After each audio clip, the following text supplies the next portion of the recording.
y que Buenos Aires no tiene. Por lo tanto, ahí empieza una agenda. Se podría decir que Sarmiento, Wilde son algunos de los que gestionan. Pero después el tema de cloacas, aguas seguras, es una línea. ¿La otra línea cuál es? La prevención y una línea de hospitales, de vacunación. Todo eso se puede pensar como sanitarismo. Cuando el Estado dice el servicio que tenemos que brindar es la prevención, el dominio de los cuerpos, digamos, ¿no? Y ahí hay un montón de otras cuestiones que tienen que ver con lo que dice Armus por ahí, ¿no? Cómo se oprimía al inmigrante y a sus familias desde este lugar del Estado opresor, ¿no? Que veía al inmigrante como el enfermo, digamos, que el que traía la enfermedad, el que la difundía, etc. Bueno, yo no sé si son exclusivamente los médicos. Los médicos eran, digamos, funcionarios importantes, pero el Estado descubre que tiene que tener un ministerio, que tiene que tener secretaría, que tiene que tener una difusión de servicios que van más allá de la medicina, es decir, agua segura, ¿no? Aguas servidas que vayan por otra vía, en fin, refectorios en donde los niños sean, digamos, que sean anticipadas las enfermedades, la malnutrición, etcétera, etcétera, etcétera. Por ahí va la cosa. Bueno, perdón. No, perdón. ¿Puedo? Se pedían perdón todos. Manéjenlo ustedes. Sí, hablamos. No, yo lo único que quería hacer meter un pequeño bocadillo acá con respecto a la concepción del inmigrante como el portador de enfermedades, digo, como esta beta que bien marcaste, Juan, alrededor de la cursada, a lo largo de la cursada, que ve bien el anarquismo, ¿no? Para trabajarlo, digo, la sociabilidad desde ahí y una especie de militancia desde ese lugar. Con los sectores más vulnerables, pero también es lo que termina, digamos, esta situación y bueno, desde la fiebre, por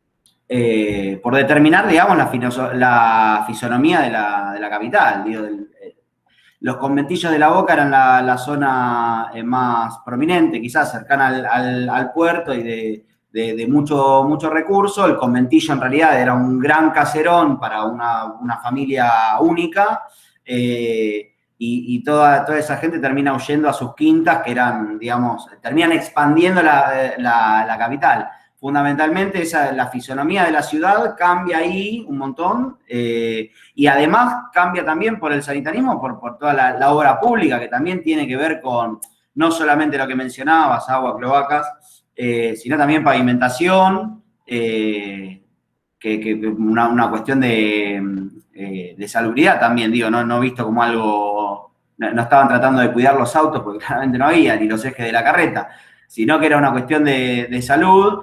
Y bueno, también recalcar que esas obras también terminan siendo financiadas con dinero británico, como todo, ¿no? Pero eso como que siempre que nos quedamos con la inversión de británica para el ferrocarril, pero no nos damos cuenta que también toda esa facción, digamos, europea de Buenos Aires, ese costado europeo de Buenos Aires también está financiado en gran parte o en cierta medida por esa increíble dependencia del crédito británico. Sí, es así, Maxi. Cuando ustedes vuelven a leer el año 80, hay un momento en donde Avellaneda se va, y dice, se va a otra localidad, se va al pueblo digamos, de Belgrano. Belgrano era como otra localidad, ¿no? ¿Se entiende? Y dista del centro de Buenos Aires un par de 3 kilómetros, o 4. Así que sí, es así. Los barrios, digamos, que hoy consideramos de alta gama surgen por la huida de los ricachones con la fiebre amarilla del 71. Bueno. Eran las casas de fin de semana. Claro, eran chacras en realidad, sí. Bueno, sigan como quieran. ¿Le puedo hacer un comentario? Vas a agregar que Eduardo Wilde, que es un sanitarista de la época, dice que también llevar salubridad a la gente, llevar salubridad mental y esparcimiento. O sea, que también tengan espacios para esparcirse, o sea, que no solo tiene que ver, digamos, la salud con la parte infectológica, sino también con el esparcimiento, con desarrollarse, que también es importante. Sabe que el otro día estaba leyendo para otra materia, ¿no? Que obviamente estaba el tema del sanitarismo y todo, cómo se cargó sobre los conventillos. De otra autora, una Cravino se llama. Y Cravino lo que decía que le llamaba la atención, cómo los autores del momento, ¿no? Wilde y el otro que ahora se me fue el nombre, no me acuerdo, en fin, cargaban sobre los conventillos, dice, pero no eran los únicos lugares donde la gente vivía sin nada. O sea, también había bodegones, había casas, digamos, autoconstruidas en terrenos periféricos, pero siempre estaban cargadas las tintas sobre los conventillos. Y lo que sospechaba la autora, que no lo he leído de otro autor, hasta no porque no esté, no lo leí yo simplemente, es que probablemente cargaban las tintas sobre los conventillos por la ubicación geográfica de los conventillos y por el valor de los terrenos. Dice. Entonces la idea también era, sí, estaba el sanitarismo, todo lo que uno quiera, pero también el tema era desplazar los conventillos, porque lo que pasaba en los arrabales medio que no importaba.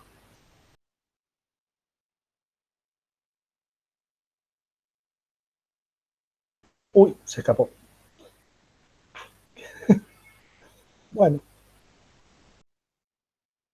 ¿Se fue? Amo que tiene una escalerita. Tiene una Dio minuto, escalera. está buscando algo. Pensé que era una escalera. Quería comentar, para los que le interesa esto, hay 2 libros, Diego Armus compila un trabajo que se llama Mundo Urbano y Cultura Popular. Esto, me acordé cuando hablaste de conventillo, Alexis, porque Armus es de Rosario y él tiene muchos trabajos sobre el tema de la vivienda popular, la vivienda periférica, los barrios que van formando conurbaciones y todo el fenómeno de la pobreza y del proletariado, digamos, por estudiar el socialismo, etcétera, etcétera, siguió trabajando en esa línea. Si le interesan, este texto trata específicamente sobre el conventillo, lo que hablabas vos, y los aspectos relativos al conventillo, y sobre los elementos de la cultura popular anexa al conventillo y a ese sector periférico, ¿no? Del centro de la ciudad, si vos querés. Bueno, aparece la historia social en relación a 1000 temas que pueden surgir de acá, que no vamos a tener tiempo para tocar, pero uno de los temas fundamentales, por ejemplo, es las manifestaciones que salen de este centro de país plural, ¿no? Italianos, alemanes, españoles, digo, el tango, el arrabal como espacio de esas manifestaciones que para los años 20 ya está lo prostibulario de la ciudad, que ayer hablábamos en relación a una ciudad de hombres que no tenían familia y que necesitaban el servicio de, digamos, de la prostitución como un trabajo más de la ciudad y que era, si ustedes quieren, consentido. Y el trabajo de Míguez, si lo vuelven a leer, hay una parte en donde dice, bueno, la familia de clase media había tomado en cierta parte la hipocresía de los sectores altos, en donde el hombre tenía habilitado el espacio para y concurrir a espacios de socialización masculina donde había otras mujeres. Digamos, entonces ahí hay todos unos recorridos de la historia social de principios de siglo que son muy interesantes, donde hay muchos cruces, ¿no? Bueno, si les interesa, después les mando la foto del librito y lo vemos, algún capitulito que le importe. Siguen ustedes. Sí, por eso. Bueno, chicos, ¿nadie? Y para Sí. sumar en torno a esto del higienismo, ¿no? La importancia que va a tener en relación a la sociedad de consumo y nuevos hábitos en torno a eso. Eso también me parece interesante como para pensarlo. Repetí, Camila, no te terminé de pescarlo. No, la influencia del higienismo también en los nuevos hábitos de consumo, en esta sociedad de consumo que se va a ir formando. Digo, por un lado, esto de los objetos que eran de mayor nivel o este nuevo consumo de la clase media, pero también la pata del higienismo ahí. Y también capaz de destacar que Armus dice que es el único momento en el cual todas las facciones ideológicas se ponen de acuerdo en una medida que termina siendo algo práctico para todos, digamos. Tanto socialistas como anarquistas, como las élites, se ponen de acuerdo en que hay que tener un plan bien armado de Estado para combatir lo que es las enfermedades fitológicas. Profe, también lo que dice muy importante es como que la higiene era algo que fue alentada por todos los sectores, era algo como que la ideología tenía que dejar de lado, era algo que en ese momento estaba muy fuerte y había que tomarlo como un medio de cuidado para la población. Bien, Sí, sí, estamos de acuerdo. Bueno, No sé, también, a mí me llamó mucho la atención el tema del control de la natalidad, digo, y de la militancia acerca de eso. Digo, recién hace un ratito mencionaba la cuestión familiar, de la organización familiar como esta unidad familiar que se considera más tradicional, es en realidad una complexión familiar de corte de clase media, con clases altas y bajas, con más prolíficas, digamos. Y me llama la atención que tanto Míguez como Barranco en los dos textos hacen mucho énfasis en que era una decisión puramente femenina. Eso es lo que más me llama la atención, digo, es cómo esa necesidad laboral quizás o en qué quizás me falta alguna herramienta para que en el texto, digamos, no la encontré, para terminar de darle una vuelta. Sí, obviamente entiendo que hay una presión laboral, hay una presión social, la mujer toma otra dimensión dentro de la sociedad, pero no termina de entender cómo es que eso termina de afectar directamente en la decisión de no, digamos, de no reproducirse más que lo necesario o lo deseado en algún punto. Sí. ¿Puedo decir algo? Perdón. Sí, te quiero decir una cosa, Maxi, está bien lo que dijiste. Alexis no te toma en serio. Te dijo que te falta casarte para entender un poco el costado que te... Sí, decía Alexis. Estoy más cerca de los sectores populares yo, la verdad. No, Entonces el amor no existe, Alexis. no, Soy sí, más anarquista yo. a veces. Bueno, no, que en realidad el tema yo creo que pasa por el rol que en esta nueva, digamos, en este nuevo desarrollo cultural se le asigna a la mujer. Porque vos fíjate que se dividen claramente los espacios. El espacio público, que queda generalmente reservado a los hombres, y el espacio doméstico, que queda principalmente en manos de las mujeres. Entonces, para mí es casi inevitable que la opinión de la mujer empiece a pesar fuertemente en la casa y en la estructura familiar, porque aparte se la pone como garante de esa casa, de esa respetabilidad y de todo, a partir del cambio cultural que se busca generar. El tipo está fuera en los boliches hablando de política y la mina está dentro de la casa o laburando, pero también adentro de la casa, porque una cosa no quitaba la otra, ¿no? Obviamente. Esa situación igual a mí me parece rastreable hasta esa misma situación, la podemos rastrear hasta la antigua Grecia, que es más o menos la misma situación. El hombre participa de la vida pública y la mujer se encarga de la vida del ámbito no, privado. ojo, sí y no, porque vos fíjate que dice que en el interior, por ejemplo, la cosa era totalmente distinta, era mucho más relajada. Las relaciones, por ejemplo, se daban muchas veces en los hechos y en el papelerío. Que estuviera una mujer conversando con un tipo en la calle, o en la tranquera, o donde fuera, porque estamos hablando del campo, no generaba el escandalete que generaba una mina sola sentada en un cafetín. Entonces, hay una diferencia. Por eso digo, se puede rastrear, pero más o menos. Sí, esto de la mujer siempre acompañada, ¿no? Como que tiene que permanentemente llevar de la mano. Bueno, no quiero entrar en anécdotas personales, pero por ejemplo, mi abuela, que estuvo en un pueblo en Italia, nada que ver, pero. Maxi, haces bien porque ayer Alexis contó también una anécdota de su abuela y su abuelo, así que adelante. Vengo en tono, ¿no? Ayer la verdad que estaba en una situación deplorable para acusar. Nada, y bueno, mi abuela salía con mi tío de la mano, con el chiquitito siempre, a todos lados. No salía, se cuidaba de no ir absolutamente a ningún lado sin el hijo. Porque claramente la gente es mala y comenta, de ahí viene el dicho, ¿no? Bien. Bueno, gente, escuchen, a mí me parece que los textos han generado estas charlas muy ricas, me parece muy bien. También me parece bárbaro que se dé en este marco de horizontalidad y que lo hagamos tampoco sin el recorte de que tenga que haber una exposición reglada, secuenciada y demás. Habrá quien pudieron avanzar más con los textos y otros no. Yo les haré las devoluciones de lo que ustedes trabajaron.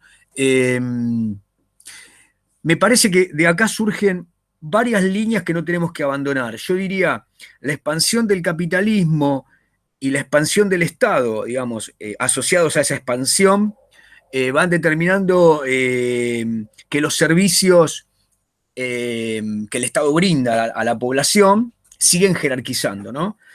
Una de las líneas que vamos a seguir es la de, ¿se acuerdan del video? No sé si lo vieron, un video cortito que habla Juan Suriano y su mujer, Zaida Lobato, que en realidad no encontré ningún video donde hablaran específicamente del trabajo y el anarquismo, que es la especialidad de Suriano, sino que hablan de cómo el Estado va adoptando un perfil cada vez más arbitral en el mundo del trabajo. Esto que hablábamos con Roca y Joaquín B. González, la creación del Departamento de Trabajo, aparece en la agenda y yo diría desde Hipólito Yrigoyen y desde Marcelo Torcuato Alvear se va consolidando la idea de que no puede haber un presidente sin colaboradores que reciban a los sindicatos. Obviamente reciben a los sindicatos más afines a una línea negociadora.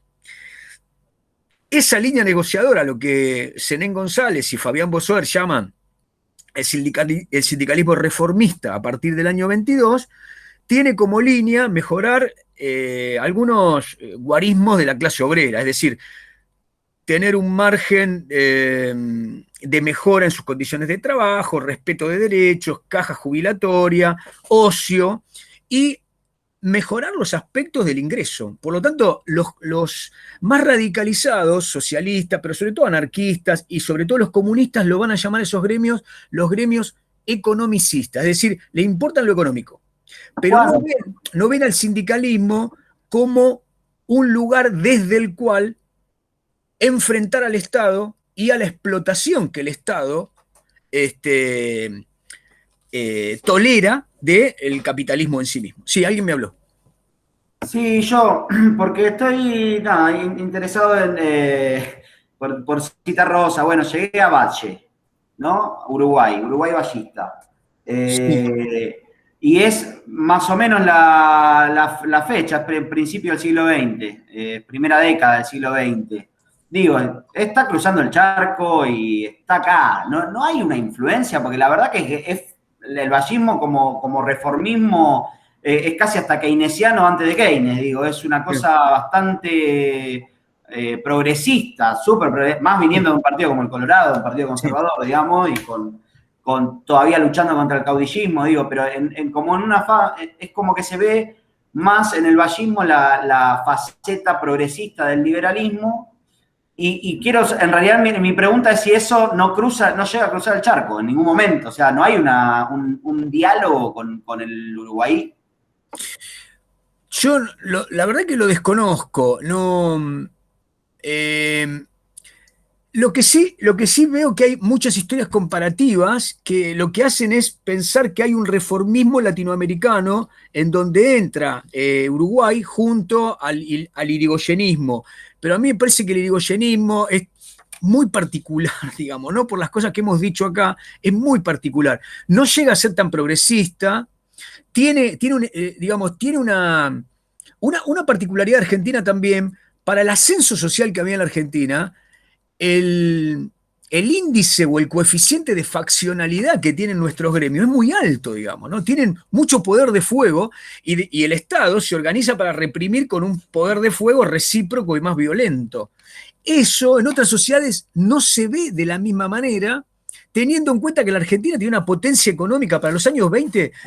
El mercado brasileño no existía al lado nuestro y el mexicano tampoco. Por hablar de economía, si ustedes ven el volumen de la economía latinoamericana hoy, Brasil claramente está entre los primeros 10, México está también muy lejos nuestro. Me refiero a PBI nacional, al poderío del Estado y del mercado. La Argentina era inversamente, a los tiempos que corren hoy, el Estado más poderoso.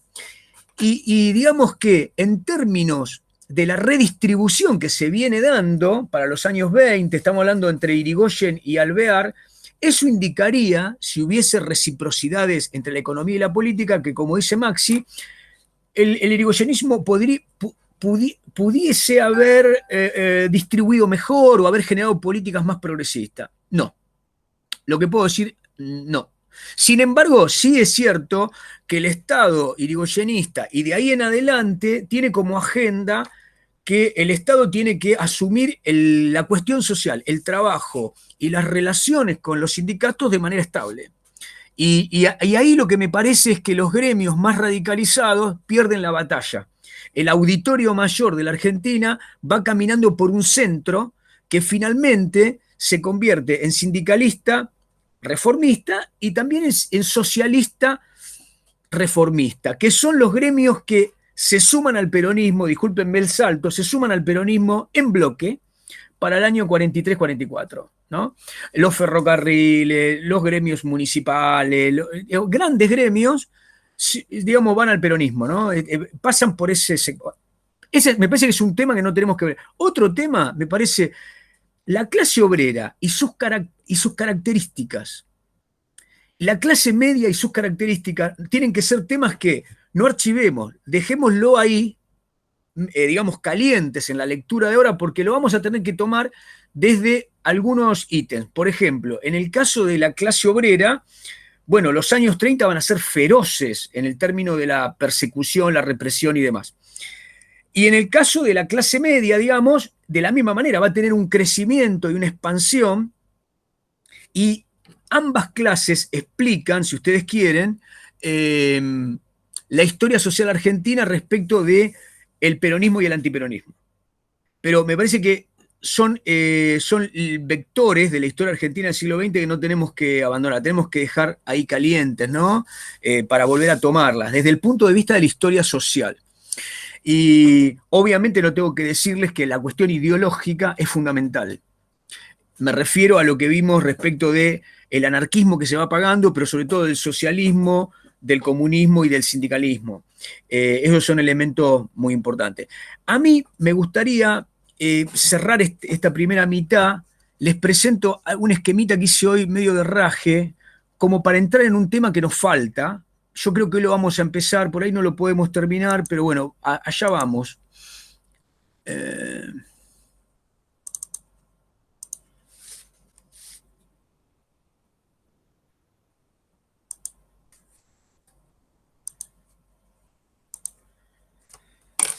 Bueno, la verdad es que es medio complicado tomarlo así, el marco es muy genérico, pero vamos a tratar. Le voy a poner un título a esto. Hay un librito que leí este verano de una historiadora que, bueno, fue la compañera de Félix Luna durante los últimos 40 años. Ustedes saben que Todo es Historia es una revista legendaria de la difusión histórica en Argentina, la dirigía Félix Luna, María Sáenz Quesada lo acompañaba. Bueno, María Sáenz Quesada escribió varios textos, muchos, pero bueno, este se llama El nacionalismo, ¿no? El libro se llama 1943. Y ella dice que en 1943 se terminó la Argentina liberal y se consumó definitivamente la Argentina nacionalista. Y creo que, digamos que es una rúbrica, más allá del valor del libro en sí mismo, no vamos a hablar del libro de ella, pero digo, el valor de esa rúbrica es de una justeza total. Si hay algo que marcó el golpe del 43, es que la Argentina tuvo una seguridad. Los liberales habían perdido definitivamente la batalla ideológica y el nacionalismo era la corriente ideológica en expansión en la Argentina, que con el peronismo va a tomar una expansión mucho más potenciada y va a cubrir casi todos los aspectos de la vida político-ideológica, sociopolítica. Entonces, bueno, nosotros vamos a tratar de darle una primera etapa a esta historia, que sería, bueno, cómo se originó el nacionalismo en la Argentina. Entonces, hasta ahora nosotros estuvimos hablando en términos políticos de lo que podríamos llamar el camino de el liberal romanticismo y del federalismo al PAN.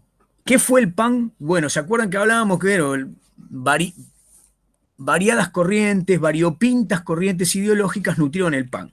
Pero claramente, si vamos al esquema, ustedes ven que los federalismos del interior, digamos que en todo caso se dividían entre cuáles de ellos eran más caudillistas o más conservadores o más paternalistas en su lucha con Buenos Aires, después de cejar sus luchas o ser derrotados, como quieran.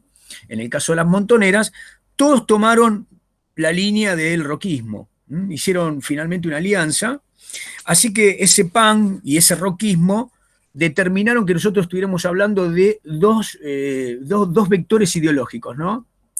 Desde el punto de vista cultural, si ustedes quieren, de las ideas políticas, hablamos del liberalismo y del conservadurismo. Como decíamos, en América y en Argentina no existieron conservadurismos puros ni liberalismos puros, porque en realidad no tuvimos clases químicamente puras, es decir, no tuvimos aristocracias, no tuvimos clero poderoso, ni tuvimos imperios. Entonces, claramente en la Argentina, más horizontalizada la cuestión de esas líneas demarcatorias, tenemos este oxímoron ideológico que era el liberalismo conservador, ¿no?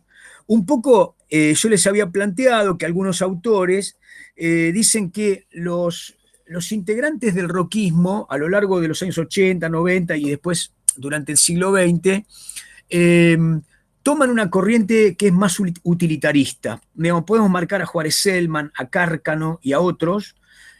Cárcano fue un gran intelectual. Era el hombre marcado por Juárez Celman para sucederlo en la presidencia. Eso no pudo por el 90, ¿no? Pero bueno, estos hombres están más cerca de Jeremías Bentham, un filósofo, digamos, del liberalismo, que está más cerca del conservadurismo, ¿no? La idea de cierta rigidez desde el marco político, enfrentándose a John Stuart Mill, que es un liberal del siglo XIX, más cercano al reformismo. Uno diría, hoy diríamos progresista, en ese caso reformista, en el sentido de adecuarse al plexo social. En este caso, en el caso de Argentina, Carlos Pellegrini, pero sobre todo Joaquín B. González, Indalecio Gómez, Roca Sáenz Peña, podemos decir hasta Figueroa Alcorta, parecían estar dentro de esa línea respecto de ir a un evolucionismo del liberalismo en torno a los cuestionamientos sociales, al formato del sistema político y demás. Entonces, bueno, si podemos tomar esta tipología, diríamos que durante el periodo de lo que llamamos liberales conservadores había dos líneas, y uno puede encontrar esa demarcatoria. Ahora, ¿qué era lo que epocalmente unía a todas las corrientes ideológicas? Entonces, si van a la parte inferior del esquema, ustedes van a ver que ahí podemos repasar el liberalismo orgánico de Mitre, que en realidad, digo liberalismo orgánico porque Mitre se queda como un representante del liberalismo teórico y partidario, y después que no acuerda con la UCR, sigue siempre defendiendo su posición, y queda como un liberalismo que finalmente se difumina, no queda con un rango partidario, no hay un partido que sea el mitrismo a lo largo de la historia. Con la muerte de Mitre, digamos, se acaba esa línea del liberalismo porteño. Sarmiento crea el partido, digamos, de las ideas de Sarmiento, cercanas a Sarmiento, Aristóbulo del Valle, Alem y otros, tienen esta idea, si ustedes quieren, más cercana a un republicanismo, a un capitalismo republicano de productores propietarios, ¿no? Y bueno, de ahí surge Alem, digamos, de esa idea, de los autonomistas del 70 se forma el Partido Republicano. Pero finalmente, digamos, algunos de ellos van a la UCR y otros no, otros siguen su camino. Entonces tenemos roquismo y UCR. Y después tenemos anarquismo, que ya los vimos, tenemos al sindicalismo, tenemos al socialismo y finalmente tenemos al comunismo. Entre los años 80 y la primera década del siglo, en 1910, digamos, para tomar tiempos así como bien determinados, ¿cuál es el pensamiento de época que los corta todo, digamos, que intersecta epocalmente a todas las ideologías? El positivismo. Entonces, todos los autores, ustedes van de Terán a Falcón, y van a encontrar con que lo que reúne epocalmente a estos hombres, sean marxistas o no, es el positivismo, digamos. Sí. Marx, Engels y sus compañeros eran positivistas, es decir, estaban convencidos de una cantidad de principios que terminaban siendo la regulación de una ciencia, y llamativamente, lo importante de este caso, y con esto quiero redondear el tema del positivismo, es que en el caso de lo que importa en términos de las ideas políticas, pensar la sociedad, pensar la tradición, pensar el Estado, pensar el futuro, para los hombres que tenían el poder, determinó un rango que nosotros lo hablábamos en estas últimas clases, como un determinismo biologizante. Es decir, nuestros primeros sociólogos, José Ingenieros, que obviamente fundó el Partido Socialista, Ramos Mejía, hablaban de las multitudes argentinas, pensaban la inmigración, pensaban la nación. ¿Cómo la pensaban? Con un determinismo biologizante. Entendían que la etnia, que la raza, que la condición natural era determinante. Las conductas, obviamente las conductas políticas y la cultura derivaban de ese estadio que determinaba esta condición. Bueno, ¿de dónde tomaban esto? Spencer, digamos, el pensamiento de Spencer era uno de los filósofos del momento, Spencer. Así que bueno, esto de alguna manera uno podría rascar un poco acá, ¿no? Acá no quiero entrar en la pelea, pero digo, si ustedes van a algunos analistas del marxismo, los textos de Marx, los textos de Engels y hasta los de Kautsky en esta época son textos de positivismo. Es decir, ¿en qué creen? ¿En qué creen Marx y los demás? Creen en la ciencia, pero en la ciencia de esa época. ¿Se entiende? Bueno, ayer leíamos un poco de Ramos Mejía, pero digamos, otros textos que hemos leído, el mismo de Joaquín B. González, de Un lugar liberal, hablan de esta condición de mejorar la sangre y de pensar la evolución humana desde Spencer, ¿no? Acá hay una idea muy importante. ¿Vieron cuando uno trata de decir qué fue lo que operó detrás de las masacres que se dieron, ¿no? Es decir, la Semana Trágica, que tiene, me parece, un momento cúlmine, cuando se dice que un ruso tiene una condición de barbarie y que además es un agitador maximalista, y se lo identifica por el lugar donde vive y por sus características fisonómicas, y se le da de tiros. Y a lo mejor a ese fulano que mataban no tenía un corno que ver ni con el maximalismo de la Semana Trágica ni con nada.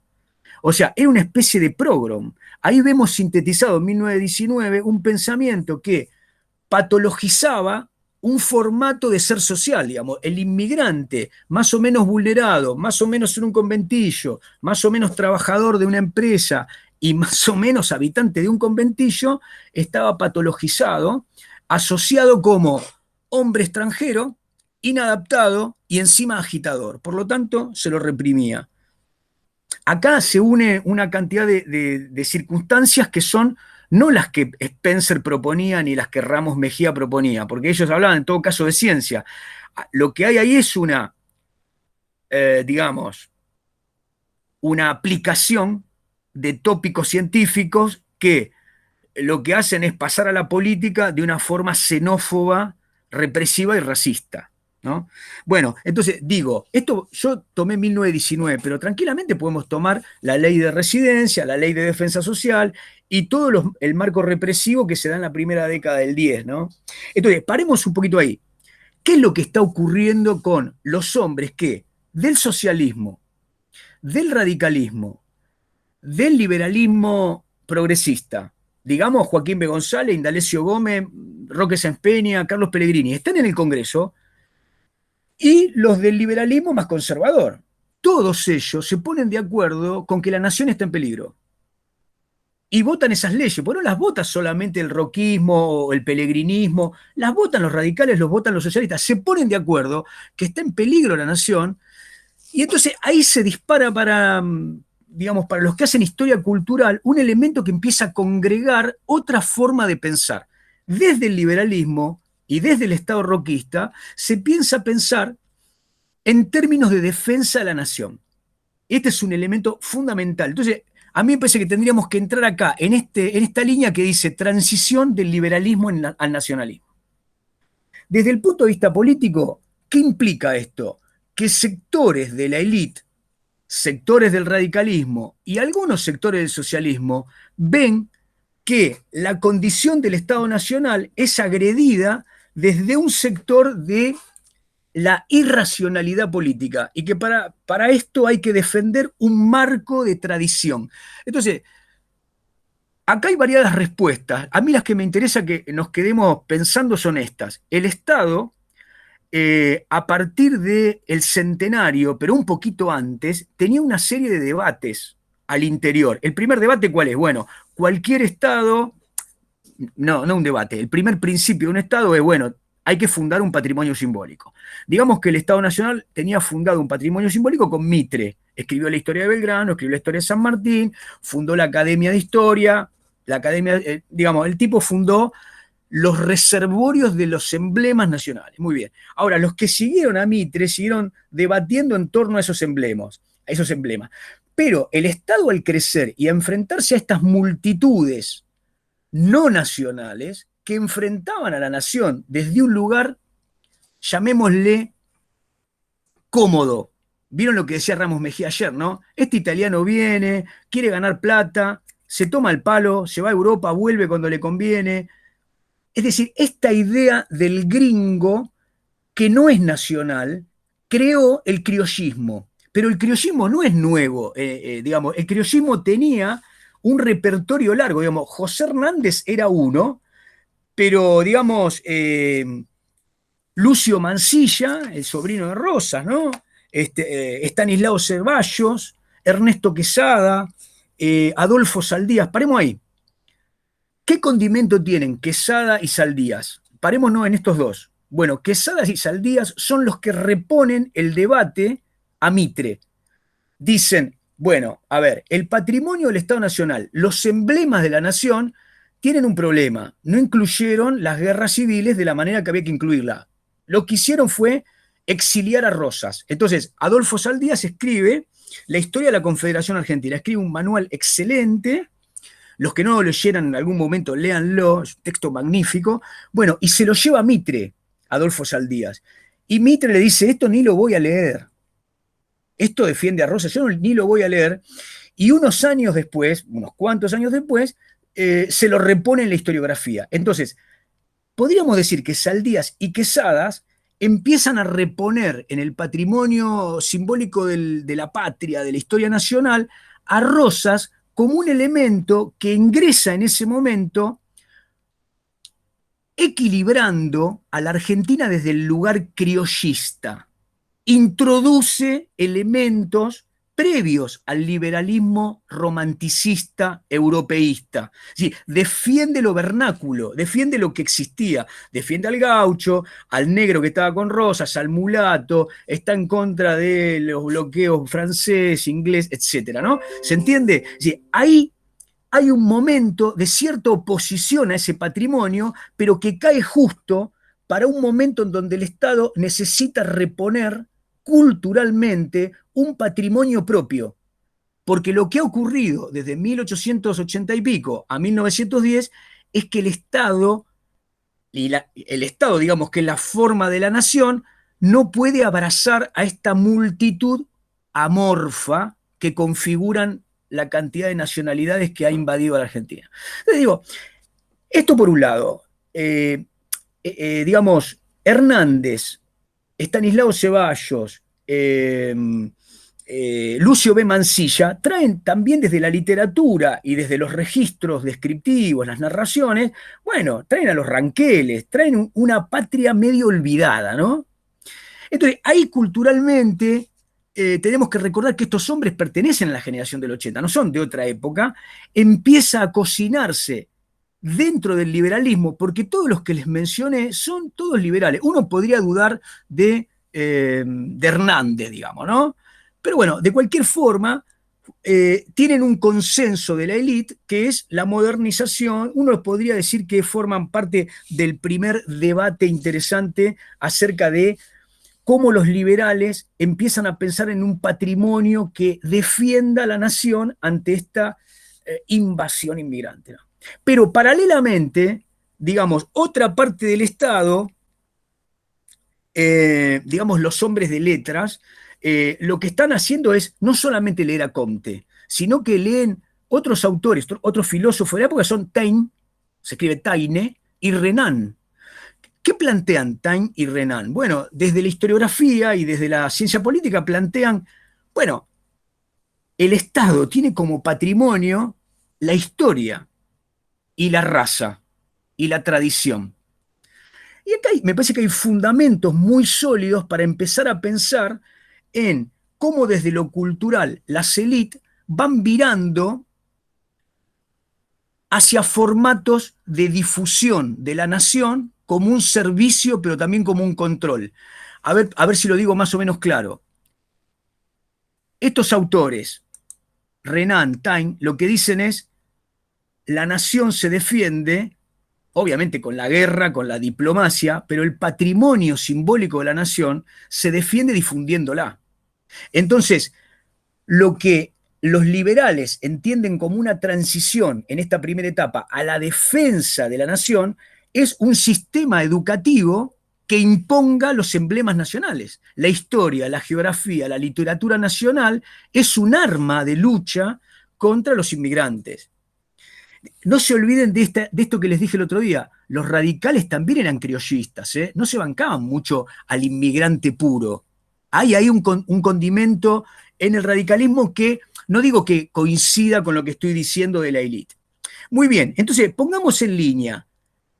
Culturalmente, la ley de educación, todas las leyes de servicio del Estado, pero sobre todo la educación, es como un nuevo altar donde se cocina la nacionalización de los hijos de los inmigrantes. A los inmigrantes que habían venido grandes no había forma de nacionalizarlos. Escuchen, todos los italianos, los polacos, los alemanes, tenían sus propios diarios, leían en su idioma y lo que hacían eran festejar las fechas patrias de sus comarcas.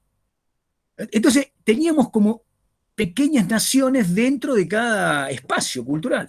Bueno, entonces había que nacionalizar. Hay una segunda ley que es muy interesante, que es la ley Riccieri. En 1901, la ley Riccieri tiene como uno de los argumentos, es que los hijos que no han pasado por la escuela, los hijos de los inmigrantes que no pasaron por la escuela, van a ir al servicio militar obligatorio. Y ahí van a terminar de nacionalizarse sí o sí, digamos, ¿no? Manu militari. Ahí me parece que hay herramientas que son muy potentes. Hay una idea que es un poco controversial, pero bueno, Tullio Alperín Donghi escribe un libro sobre el revisionismo que es apabullante, como todo lo de Donghi, que ahora lo voy a retomar, porque el tema es el revisionismo. De fondo, que nos quede resonando revisionismo histórico, ¿no? Quesada y Saldías son el primer capítulo del revisionismo histórico. El revisionismo enfrenta al mitrismo como historia oficial y empieza a reponer a Rosas. Rosas, ¿qué es lo que repone en la clase alta, en la élite? ¿Qué repone Rosas? Repone el concepto, somos dueños de la Argentina. Nosotros somos el patriciado. Nosotros dirigimos y nosotros tenemos que devolverle al patrimonio nacional un ícono que no puede ser el inmigrante. ¿Cuál va a ser ese ícono? El gaucho. Así que el gaucho, que había sido perseguido, lanceado, mandado al fortín, ¿no? Porque el Martín Fierro es la historia de ese gaucho, ahora es repuesto. Pero lo más loco del caso es que nosotros decimos reposición de Rosas, separación del patriciado. Aparece el patriciado, que no es lo mismo que la élite, ¿eh? No es lo mismo.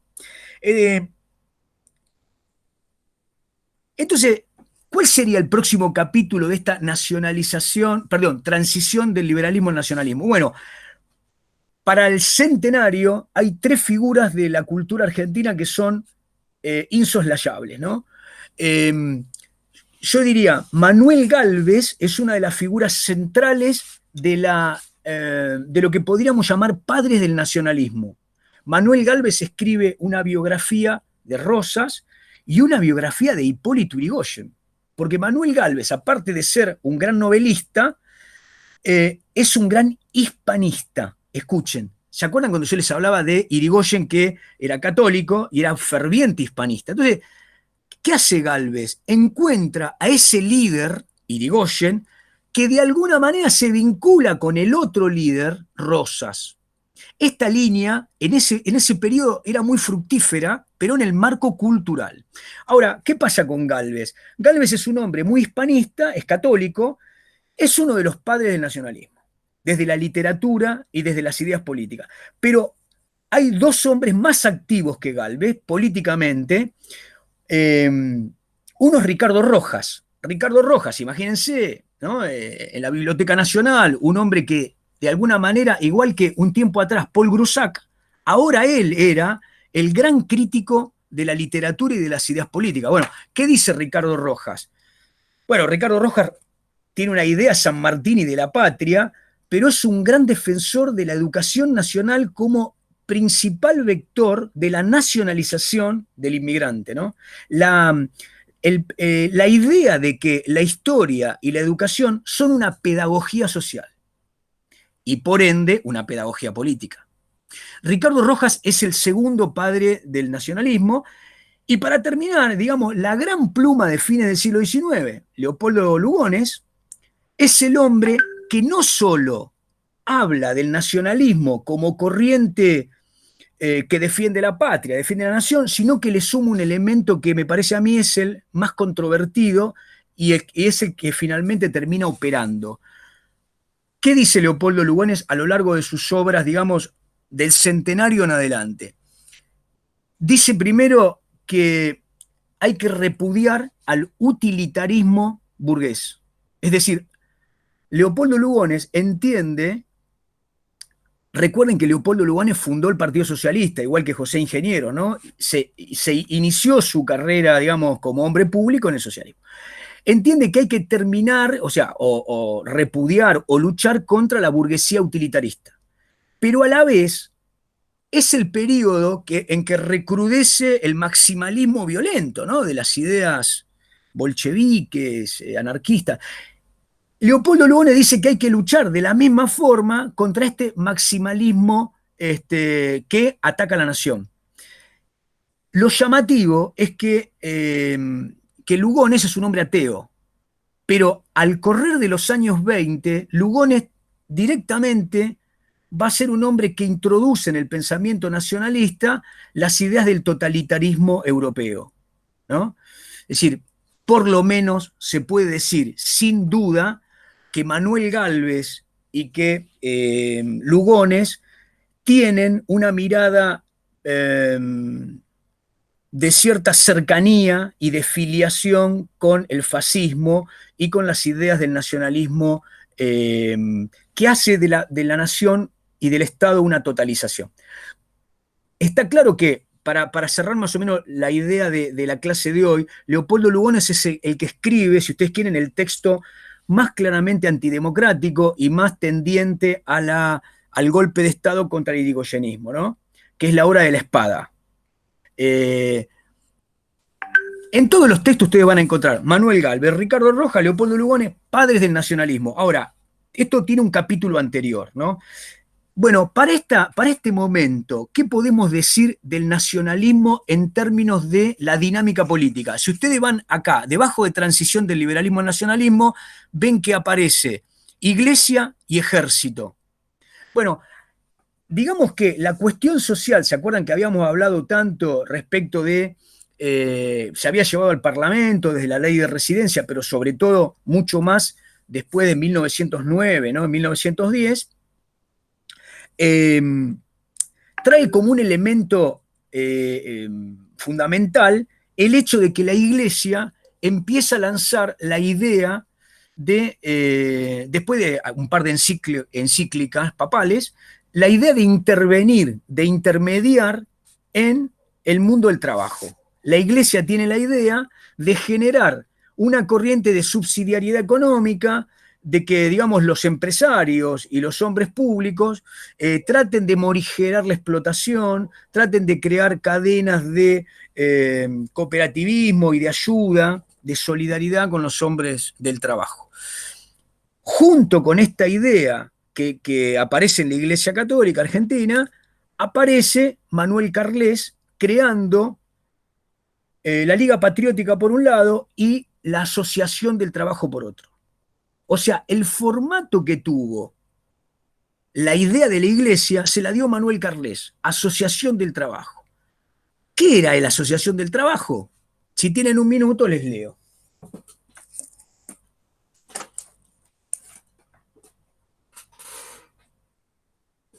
Este es el momento donde uno dice, ¿dónde dejé eso que iba a leer, no?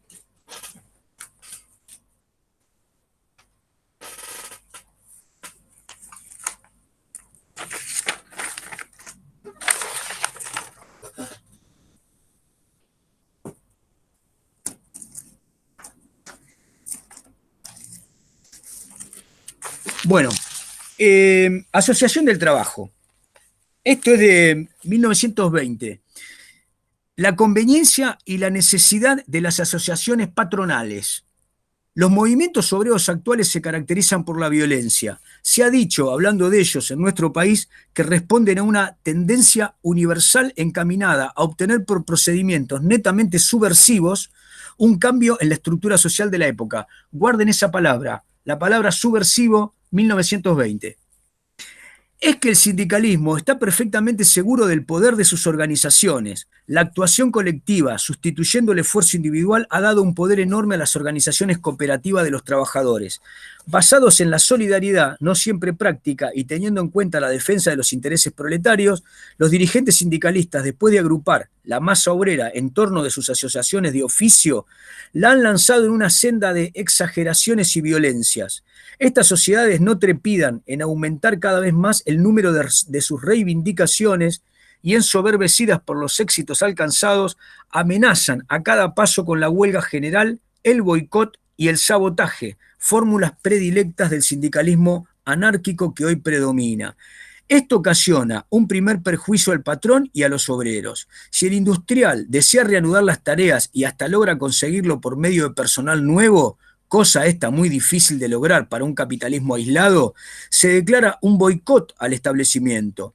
Si no es que antes el patrón, cansado de una larga lucha y de una inercia enervante, resuelve capitular aceptando todas las condiciones que se le imponen, o acepta el ingreso a su centro gremial patronal, que tiene más probabilidades de oponerse victoriosamente a los organismos de resistencia.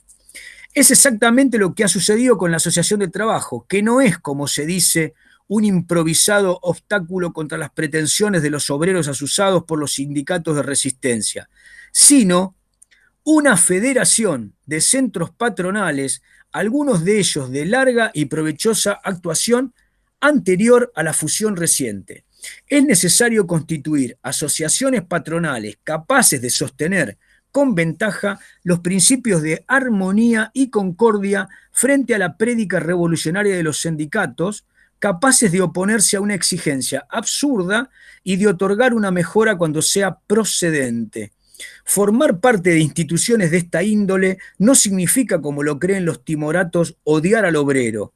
Por el contrario, desde allí mucho bien puede hacérsele mejorando su situación personal, dándole a conocer la finalidad real de los sindicatos anárquicos e incitándole a hacer abandono de esas organizaciones de táctica eminentemente subversiva.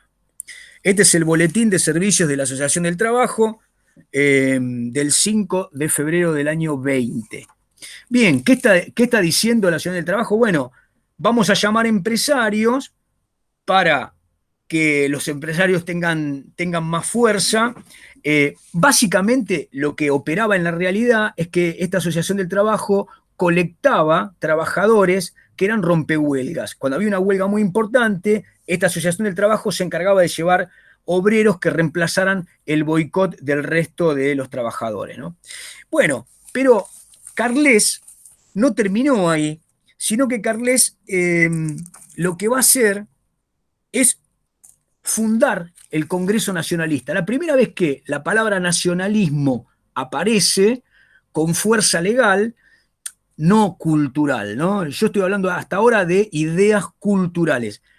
Manuel Carles, a la rúbrica nacionalista, la pone como nombre de una agrupación política. ¿Podemos decir que la Liga Patriótica fue una primera forma de nacionalismo? Yo más bien me inclinaría a decir que fue que fue un epifenómeno violento de una parte de la élite en el caso de la huelga del 19. Pero desde el punto de vista jurídico, formal, el otro día me preguntaban por Manuel Carles, ¿quién era Manuel Carles? Bueno, no era un barra brava, Manuel Carles era un abogado, un tipo culto, un ideólogo. Bueno, como ideólogo, ¿qué es lo que genera Manuel Carles? Bueno, el Congreso Nacionalista. De ese Congreso va a surgir después un partido nacionalista. Les quiero decir algo, el nacionalismo nunca fue fuerte como partido. Es muy fuerte como una atmósfera de ideas muy generales que terminaron de ser abrazadas. ¿Cuál fue el mayor éxito del nacionalismo? Bueno, que muchas de sus ideas económicas, sociales y culturales fueran abrazadas por el ejército y eventualmente después fueran tomadas como política de Estado por Perón. Un poco antes de Perón, pero sobre todo por Perón. Entonces, el nacionalismo llega al poder con un nombre que ya no es nacionalismo, es peronismo. Pero antes de eso, el nacionalismo tiene por lo menos tres o cuatro corrientes bien distintas, que es a lo que yo quiero llegar hoy si el tiempo me alcanza. Les leo esto, 1922, Manuel Carles, discurso de apertura del tercer Congreso de Trabajadores, ¿no? Nacionalismo, 1922. No, perdone, les quería leer lo del... No, acá, discurso de apertura del séptimo Congreso Nacionalista. El desorden que amenazó a los talleres y chacras se ha reducido hoy a casos aislados de conflicto entre patrones y obreros. Esto es de 1926. Cuya jurisdicción es exclusivamente administrativa o policial. La apostasía nacionalista que emponzoñó el alma universitaria y amenguó el sentimiento de patria en la juventud se concreta y se refiere hoy a un intelectualismo incoloro y neutro de agitación estudiantil que se propone obtener cátedras y títulos profesionales sin disciplina ni ciencia. Bastará un poco de seriedad docente y de educación del hogar para enaltecer el respeto de los sentimientos fundamentales. Está claro de a qué se está refiriendo, ¿no? A la reforma universitaria. Perfecto, muy bien. Vieron en el tono que lo dice el tipo, ¿no? Bueno, sin embargo, el problema social resuelto en los sentimientos no fue resuelto en los hábitos ciudadanos. Falta civismo en una mayoría de la población argentina. Si no se le cura de la mala política, la República se expone a soportar la repetición de las amenazas disolventes del año 19, 20, 21 y 22. No hay otra institución capaz de esa tarea abnegada de civismo sino la Liga Patriótica. En eso estamos. Este Congreso deberá resolver si la Liga Patriótica se transforma en academia del buen decir o si la Liga continuará siendo útil a su país y a su tiempo, educando al pueblo en los deberes del civismo. La República se encuentra en una encrucijada. De un lado está el espiritualismo que señala con virtudes cristianas el destino de nuestra civilización. Mientras del otro lado aparece el materialismo que se propone torcer los destinos nacionales y encaminarlos hacia la codicia que corrompe las costumbres y aniquila las instituciones. Si triunfa el materialismo, habrá triunfado la mala política que consiente que el comercio extranjero nos considere como una factoría para que la inmensa desventura moral de la República continúe cubierta con un esplendoroso manto de oro. ¿A quién se refiere ahí? No sé porque no entendí un pepino. ¿El materialismo se refiere al marxismo?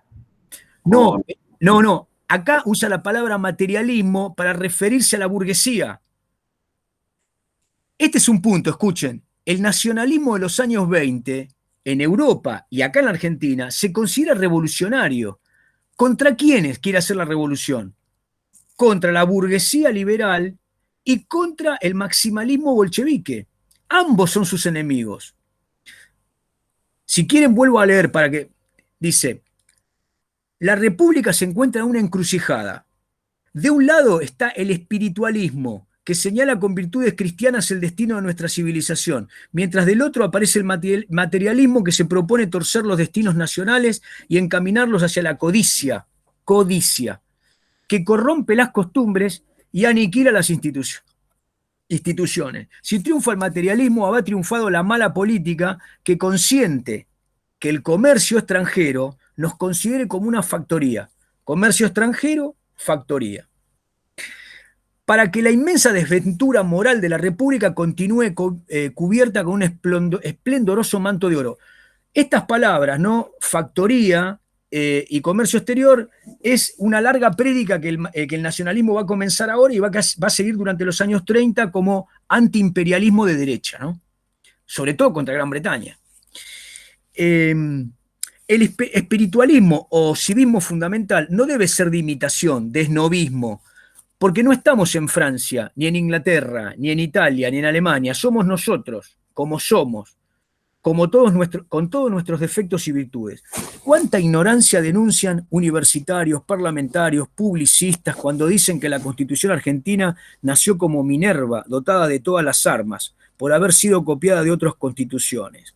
Ahí están los archivos de las viejas universidades de Chuquisaca, de San Carlos y de Córdoba, que revelan que la ciencia social de las universidades coloniales de América estaba a la altura de que estaba a la altura de cualquier universidad europea, para que se comprenda que los viejos conceptos de soberanía y de república, muy conocidos en las primeras asambleas americanas, con rara uniformidad en todo el continente, fueron hijos de la filosofía tomista, liberal en su tiempo, puesto que enseñaba la soberanía del pueblo, considerada en aquellos entonces como la expresión de divino designio. ¿Qué corno está diciendo el tipo acá? Escuchen, lo que está diciendo está haciendo lo mismo que, perdón Juan, ¿no? Pero no, adelante. Sí, sí. me pareciera como que hace lo mismo que está haciendo prácticamente Mussolini en Italia, de tratar de ir para atrás y traer un pasado mítico, ancestral, como... es lindo que lo haga desde las universidades. Perfecto. Dice, los muchachos de Córdoba, los de la reforma universitaria, son unos salame. Nuestras universidades, escuchen, Córdoba, Chuquisaca, está hablando de la colonia, está hablando de que el tomismo, Santo Tomás, era la posta. El tipo, o sea, no se va a una etapa premoderna, se va a la Edad Media. Entonces, a ver, sumemos, ¿no? ¿Qué dice Manuel Gálvez? Catolicismo, Juan Manuel de Rosas, Hipólito Yrigoyen. ¿Qué dice Ricardo Rojas? La pedagogía social, nuestro pasado, la historia. Leopoldo Lugones le suma, si ustedes quieren, directamente fascismo. Y lo que dice este hombre, que es un hombre obviamente de política activa, es: no busquemos en Francia, ni en Italia, ni en ningún lado. Tenemos los fundamentos jurídicos de nuestra nación, que están en la colonia. O sea, se va antes de 1810, ¿entienden? Es muy complicado el pensamiento nacionalista, pero bueno, fue así. ¿Desde qué planta cristiana pisó el Río de la Plata? Perdón, a ver si les leo bien. ¿Desde qué planta cristiana pisó el Río de la Plata? La igualdad, el trabajo y la querencia. No. Desde que la planta cristiana, la planta, ¿no? El pie, pisó el Río de la Plata, la igualdad, el trabajo y la querencia fueron fundamentos de nuestra sociedad. O sea, estaba todo bien antes del 10. Son artificiales aquí los sindicatos de resistencia que obstaculizan la industria hasta el punto de amenazarlas con odio. Y son igualmente artificiales las asociaciones de patrones que, afanándose por ganar inmoderadamente, consideran el trabajo como una mercancía y a los trabajadores como herramientas a los que se usa y de los que se abusa para obtenerles el máximo de rendimiento. En ambas partes falta la reflexión y la buena voluntad, al punto de que si ceden los patrones en la lucha ese cuartel es por temor a la ruina, y si ceden los obreros son obligados por el hambre. En ambos casos, la derrota deja pendiente el ansia de desquite. En tanto, el resto de la población es en realidad la que padece las consecuencias de la lucha y aparece como y aparece como un bocado entre dos mandíbulas. Esta última parte me la dicen ustedes. Sí, bueno, ahí claramente lo que está, o sea, se está posicionando como, no sé si decir mediador, o sea, pero posiciona, teniendo en cuenta que está hablando, ¿no?, desde un rol que está sostenido por la Iglesia, la termina colocando medio en el rol de mediador, o sea, entre el patrón ambicioso y el empleado o el obrero que no tiene límite en sus peticiones. O sea, se colocan ellos ahí como para mediar entre esos dos sectores que, dicen, terminan perjudicando a los demás, que terminan atrapados en este combate entre obreros y patrones. Bien. Y represivos. Recuerden que esto es el 7º Congreso Nacionalista, que en realidad lo que existía era la Liga Patriótica. ¿Qué está diciendo al final? Dice, están los patrones que cuando ceden, lo hacen porque si no, se van a la ruina. Y cuando los trabajadores ceden, son explotados, porque si no, cunde el hambre. Entonces, él, en este último párrafo, lo que está haciendo don Manuel Carles es abolir la lucha de clases. Lo que decís vos, Alexis, es decir, hay una fórmula en la cual tendrá que haber armonía entre las clases. Él, en el texto anterior, que decía, los patrones tienen que unirse para ir a la armonía. Entonces, por un lado, ataca las ideologías externas, dicen, nosotros tenemos un derecho que es el derecho anterior, el tomista, el que la Iglesia impuso en la colonia. Estos son los fundamentos, si ustedes quieren, de una teoría del nacionalismo que va a ser, si ustedes quieren, el nacionalismo, la corriente central, llamémosle. Vayamos al esquema. Miren, yo puse acá nacionalismo y fíjense, saqué 3 flechas. A partir del año 30, primero digamos esto, en el 30 triunfa alguna prédica de la Iglesia, la Liga Patriótica en realidad después se va a convertir en la Liga Republicana, o sea, son fórmulas de civismo paramilitar que están cerca del ejército y que actúan políticamente. Van a estar con Uriburu, van a seguir después durante los años 30, ¿no? Son civiles que obviamente marchan a la forma de los camisas, ¿no?, pardas. Entonces tenemos, a partir del 30, este nacionalismo, algunos intelectuales y algunos grupos van a estar más cerca de la corriente falangista, de Primo de Rivera, pero sobre todo de Franco, porque son muy católicos. Tenemos una corriente muy católica. Y otros van a estar más cerca de Mussolini. Sobre todo en el ejército va a haber mucho de esto. Y finalmente, una corriente menor va a llegar a ser nazi durante los años 30, ¿no? Pero eso no es todo, digamos. Como yo les dije que la UCR tenía también este condimento de criollismo, y hablamos de Irigoyen y de su posición católica, ¿no? El irigoyenismo va a tener una corriente que se autodenomina nacionalista, ¿no? Y muchos autores hablan de que hay un nacionalismo populista irigoyenista. Es decir, no se puede pensar al irigoyenismo como un liberalismo puro, es un populismo nacionalista.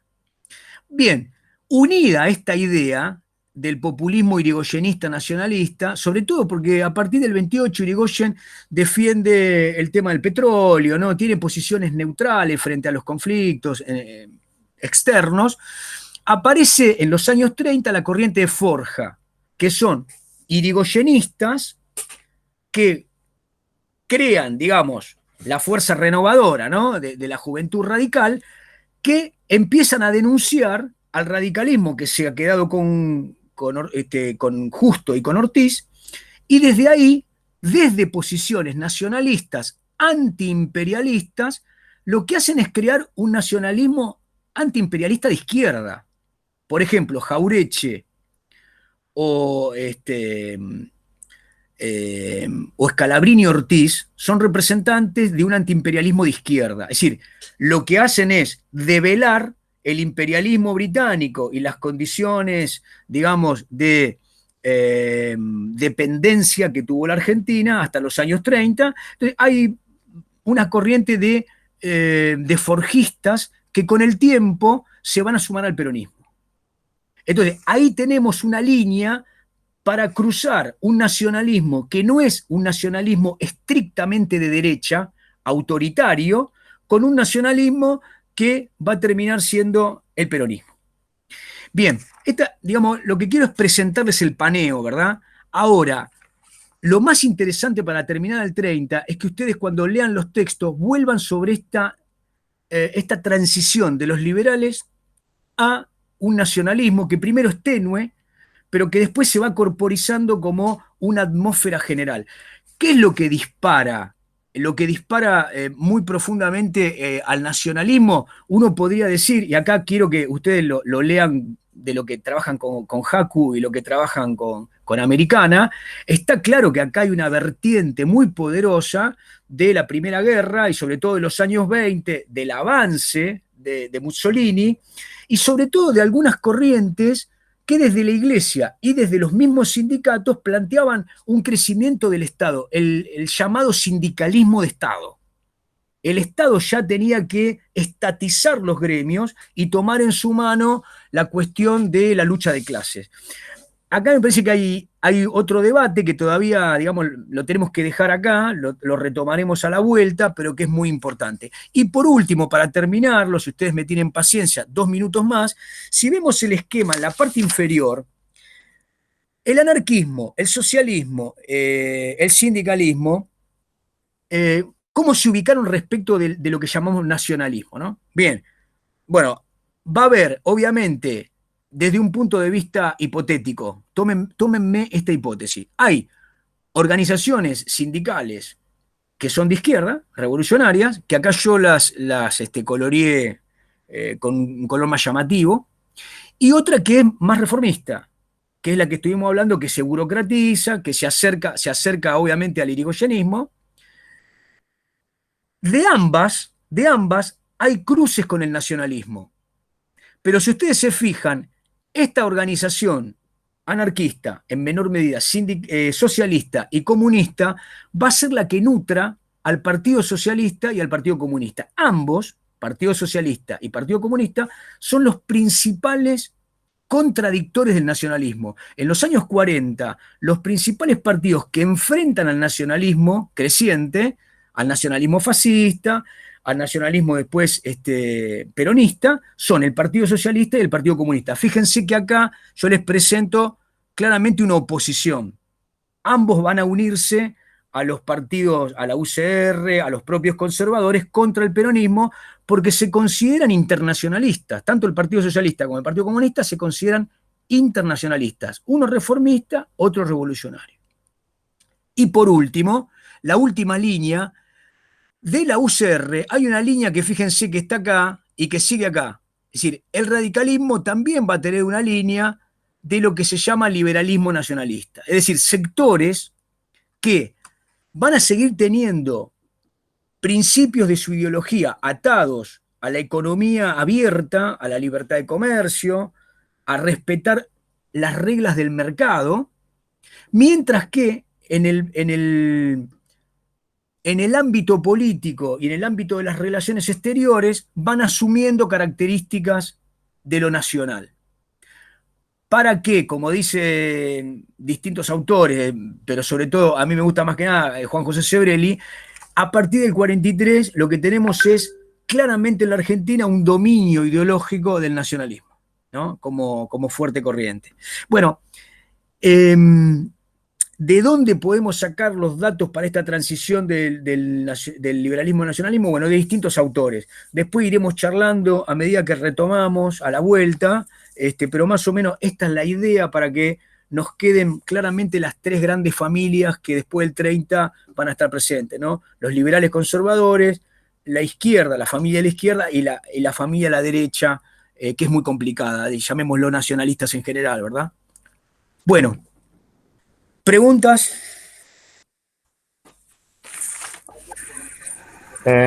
No, sí, cientos, pero no se me ocurre ninguno ahora.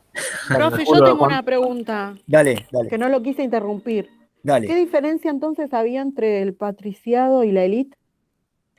Y el patriciado surge como la condición de ser patricio, significa somos los primeros que tuvimos propiedad de la tierra. El concepto de patricio es nosotros somos dueños, no importa que estén venidos a menos. Es como una especie de primado político de un espacio, de una jurisdicción, ¿no? Rosas es el abanderado de esta nueva vuelta al patriciado, porque hasta que aparece la figura de Rosas, repuesta por el revisionismo, es claro que los anteriores, digamos, todos los hombres que están junto a Roca, ¿no? La generación del 80 y demás, son tan utilitaristas, son tan europeístas, son tan cosmopolitas, que en realidad no aparece la idea del patriciado, ¿entienden? Por ejemplo, un tipo que tenía mucha guita, mucha estancia, se iba 6 meses a Europa. El tipo en realidad pretendía ser más un francés que un argentino. Contra esa mirada, digamos, muy europeizada, aparece la figura de Rosas, del gaucho, defendiendo la tierra, pero desde un lugar de austeridad, de defensa de lo patrio. Es lo contrario al cosmopolitismo, ¿entienden? El nacionalismo nace como una reacción al cosmopolitismo. ¿Está, Romina? Sí, perfecto, profe, gracias. Bueno, gente. Bueno. Muy bueno todo. Descansen, mucho éxito en los exámenes. Cualquier consulta, escuchen, yo sigo leyendo, sigo viniendo acá a la biblioteca, por ahí duermo un poco más. Ustedes me mandan mensajes al WhatsApp, no tengo problema, charlamos, si tienen necesidad de alguna cosa, adelante. Les voy a dar, bueno, les voy a dar las devoluciones por el Classroom como corresponde, pero estuvo muy bien, así que bueno, buen laburo. Gracias, Juan. Gracias, profe. Gracias, profe. Bueno, unas buenas vacaciones. Buenas noches. Abrazo, que estén bien. Hasta luego. Muchas gracias, profesor. Buenas noches a todos.